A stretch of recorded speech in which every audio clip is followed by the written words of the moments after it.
My name is Isela, and I'd like to tell you about something that happened to me. This is the story of how I learned to stop being the person who holds everyone else's life together while my own falls apart. It's about the night my father demanded 80% of my hidden salary for my brother's future, and how that moment taught me the difference between family and servitude. Most importantly, it's about what happened when I finally stopped asking permission to leave. He said it like he was ordering takeout. No hesitation, no shame. 80% for Rail's future. 20% for your father. It's that simple. The kitchen was quiet except for the ticking clock and the slow drip of the faucet I'd asked him to fix 3 months ago. Tomas leaned back in his chair, hands folded over his stomach like a king settling debts. Rail was somewhere down the hall. Probably in bed with headphones on, scrolling through shoes he couldn't afford, at least not on the money he made himself. I looked at my father. Same stained t-shirt, same expectant smirk. I stirred my coffee and said nothing for a long moment. He thought I was calculating, that I'd protest, maybe bargain. Instead, I laughed. It came out sharp, sudden, even surprised me. He blinked. What's funny? I wiped the corner of my eye. Nothing, I said. Only that I've been giving you both the best of me for years. My time, my money, my silence.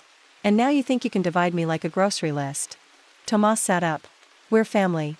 Your brother needs to go to school. I need to keep this house running. It's not that complicated, Isela. You have more than enough. No, I said and stood. You have had more than enough of me. I picked up my cup and walked toward my room. Behind me, his voice followed, You're being dramatic. I didn't answer. I didn't know him. The performance. I in my room, I opened the closet and pulled out a suitcase. Not because I was leaving that night, but because something had shifted. Not a flare of rage, but something colder, steadier. The kind of feeling that doesn't burn out. The kind that turns into movement. I zipped it shut and left it by the door. I knew then that the next chapter of my life wouldn't be about staying. It would be about remembering when exactly I stopped asking permission to leave. The night my mother left, she promised it was temporary.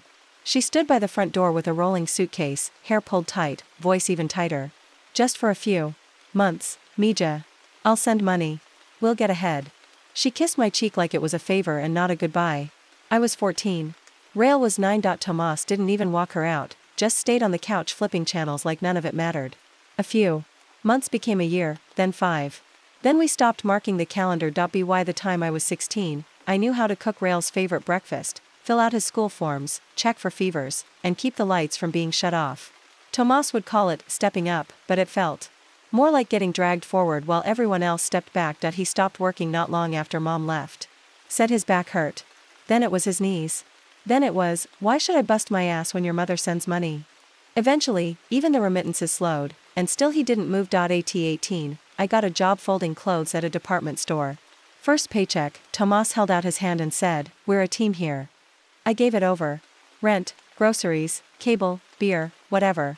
Kept the house upright and him sitting down. Rail. He was the golden one, the creative one, always needing the newest headphones, phone upgrade, shoes that cost more than my weekly hours. I tried asking Tomas if maybe Rail should contribute too. He chuckled and cracked open a beer. Let your brother live. You already had your chance. I didn't know what he meant by that. My chance at what? Sleep? College? Silence. The house was small. Our walls were paper thin. I heard everything, Rail sneaking in late, Tomas talking about me like I was some stern wife instead of his daughter. Like my discipline was a flaw instead of the only reason we weren't buried in debt. I remember once standing in the hallway with a wet towel in my hands, listening to them laugh over something stupid. I felt like a ghost, still warm, still moving, but completely invisible. And even then, I stayed because I thought that's what family meant. You hold the roof up no matter how hard it leans on you, but maybe I was never holding it up. Maybe I was just keeping myself under it, waiting for it to fall. That suitcase by the door, it wasn't fear anymore. It was a signal. And the next day, I'd hear something that made the decision even clearer. I never meant to stay at the job that long. It started as a way out, any out. Entry-level inventory assistant at a food logistics company. I showed up early, stayed late, said thank you more than I needed to. 5 years in, I'd worked my way to logistics lead, then supervisor. By the 7th year, I was overseeing regional shipments and managing people who used to call me kid. The raises came in steady steps. Nothing flashy, nothing loud, but the money added up. And still, I never told anyone at home. Every payday, I withdrew the same amount I made back when I was 19. I handed it to Tomas in a plain envelope and let him believe that was all there was. He'd nod sometimes, grunt a thank you if he was in a decent mood. Rail never asked where I worked. I don't think he even knew the name of the company. I opened a separate savings account under a different bank, a different login, one Tomas couldn't guess. It was small at first, a few hundred, then a few thousand. I watched the numbers rise the way some people watch the Tide.at home. Nothing changed. Same cracked tile, same secondhand couch, same empty promises. I started using words like overtime and cut hours when I needed space, and they never questioned it. Maybe they didn't care enough to. I ate lunch alone most days, but on a rare break, I ran into Amara from HR. We used to work the floor together before she moved up. She smiled when she saw me. Still surviving, she joked. More or less. She leaned in, more serious now. You always had a good head. But girl, you carry that family like it's a cross. I didn't answer, just chewed slower. She watched me for a second. Then, love isn't supposed to feel like servitude. I laughed because that's what I do when things hit too deep. But it stayed with me, on the drive home, while folding laundry, while pretending not to hear Rail through the wall asking for another $40 for something important. That night, I transferred more into the savings account. It wasn't just money I was collecting. It was options. And a few weeks later, when I accidentally left something on my desk, those options would be exposed faster than I was ready for. It was a mistake, a small one I wouldn't usually make. I'd printed a recent pay stub for a bank verification. Left it on my desk instead of sliding it into the usual folder under my mattress. I told myself I'd file it that night, but I got home late, tossed my bag on the bed, and forgot. The next day, Rail was waiting in the hallway, arms crossed, face flushed with something between rage and disbelief. "This what they pay you," he said, waving the paper like it was evidence of a crime. I didn't answer. He already knew. "So you've been hoarding while we struggle?" His voice cracked like he couldn't decide if he wanted to cry or scream. I stepped past him. "That's none of your business." He followed me. "You live here, don't you? You eat our food, sit on our couch, and you've been sitting on money." Before I could speak again, Tomas was at the kitchen table, reading the stub himself. His eyes narrowed. "This real?" he asked. I nodded once. He slammed his hand down. "You selfish girl. Rail wants college. I need help keeping this house up. And you're stacking cash while pretending we're scraping by." "You never asked," I said quietly. "You just assumed I'd stay broke for your convenience." Tomas stood, chest puffed like it used to mean something. "Well, now it changes. From now on, 80% of that goes to Rail. He's got dreams, a future. And the other 20%, I've earned that for keeping this family together." The silence in the room was heavy, like a lid closing on something hot. I looked at Rail. He didn't flinch. He actually looked proud. That's when it happened. Not anger, not fear, just stillness, like a clock stopping. Something inside me went quiet. Not the kind of quiet that keeps the peace, but the kind that builds walls. I didn't argue, didn't yell, just walked to my room and shut the door. If they thought money was control, they were about to learn what happens when the one holding the roof up finally lets go. And the next morning, I opened the closet and pulled the suitcase all the way out. I packed slowly, not because I was unsure, but because I wanted to feel every fold, every click of the suitcase zipper. I wasn't just filling a bag. I was naming what was mine: clothes I'd bought on clearance, a chipped mug from my first promotion, the journal no one knew I kept. I didn't take much, just enough to live. The rest I left behind: worn-out blankets, hand-me-down guilt, the stories they told about who I was supposed to be. By midnight, the house was still. Rail's door was shut. Tomas had passed out on the couch, the TV flashing blue light across his face. I slipped the old keys from my ring and placed them on the kitchen counter. No note, no farewell. I was almost to the door when he stirred. His eyes opened, then narrowed. "Where the hell do you think you're going?" I didn't stop walking. He sat up. "You're abandoning your family." That word again. Family, like it was supposed to tether me. I turned the knob, then looked at him over my shoulder. "No, I'm releasing myself from the idea that I ever had one." He stood, unsteady but angry. "You'll come crawling back. Don't think we'll be here waiting." I didn't answer. The air outside was cool, not dramatic. No storm, no sirens, just the soft thud of my boots on the driveway and the night breathing steady around me. I drove to the small studio I'd already paid first and last month's rent for, a quiet corner unit above a shuttered bakery. The stairs creaked and the walls needed paint, but the space was mine. I set my suitcase down, sat on the floor, and leaned against the wall. No one yelling from the other room. No one asking where the money was. Just silence. Not the kind I used to fear, but the kind that finally gave me room to hear myself think. The next morning, I bought a real mattress. Nothing fancy, just one that didn't sag in the middle. I made coffee in a cheap drip machine and drank it on the floor.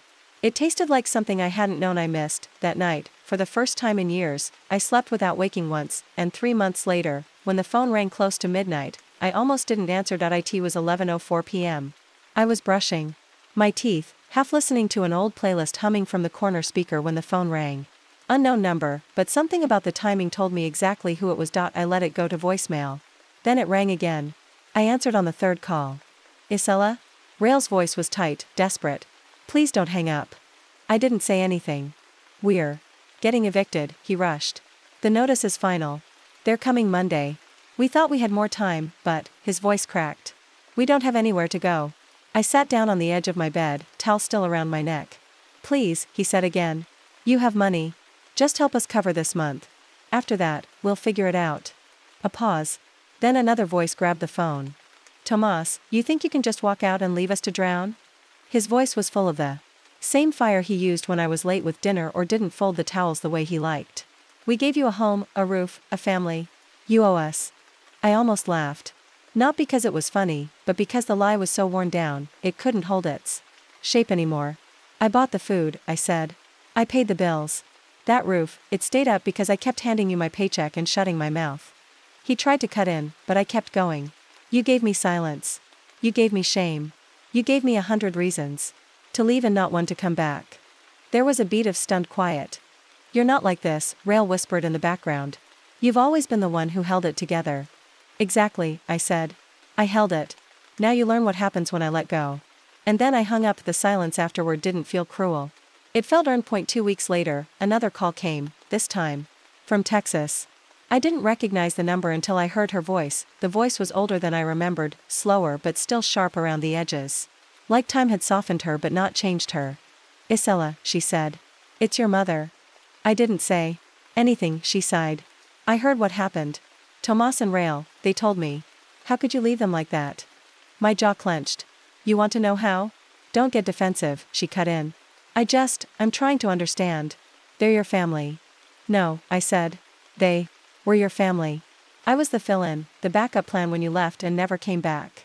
She went quiet for a moment. Then, with forced calm, I had to leave. You know that. I did it for us. You did it for money, I said. And maybe that was fair. But you didn't call for birthdays. You didn't come back when Rail failed 2 grades or when I got pneumonia. You didn't ask if I was okay. You asked if the bills were paid. That's not true. It is, I said. And I did everything you asked. I kept the house together. I stayed when I shouldn't have. I raised him while Dad drank, and you sent checks with no return address. And now you want to ask me why I left. She breathed in sharply. Still, you should have stayed. Those words hit harder than the silence before them. Not because they surprised me, but because they didn't. I stared at the wall in front of me. Not angry, not even sad. Just done. I'm not your replacement, I said. I was your daughter. And now I'm just done. I didn't wait for the rest. I ended the call. Then I pulled up her number, pressed down on the contact, and hit block. There was no satisfaction, no rush of power, just the quiet relief of one less weight I had to carry. Later that night, I made tea. I sat by the window with the curtain open, watching the streetlights blink on, and when I got into bed, I slept with both arms above the blankets like I didn't need to guard anything anymore. In the morning, I checked my savings account. I moved a little into my travel fund. I'd been thinking about Oregon, and exactly 1 year from the night I walked out, I would finally answer the question I'd been afraid to ask. What does a life feel like when it actually belongs to you? It's been a year. Rail works at a tire shop during the day and delivers groceries at night. Tomas drives for Uber in the mornings and naps through the afternoons. They moved to a smaller apartment near the bus depot. No backyard, no couch, no beer fridge, just walls and rent due. I don't know this because I asked. I know it because silence doesn't stop people from posting. The updates come like little postcards I never requested, a tagged photo here, a complaint thread there. They're surviving now. Not because they changed, but because they had no choice. Me? I still live in the studio over the bakery. The paint is still peeling, but the books on my shelf are mine.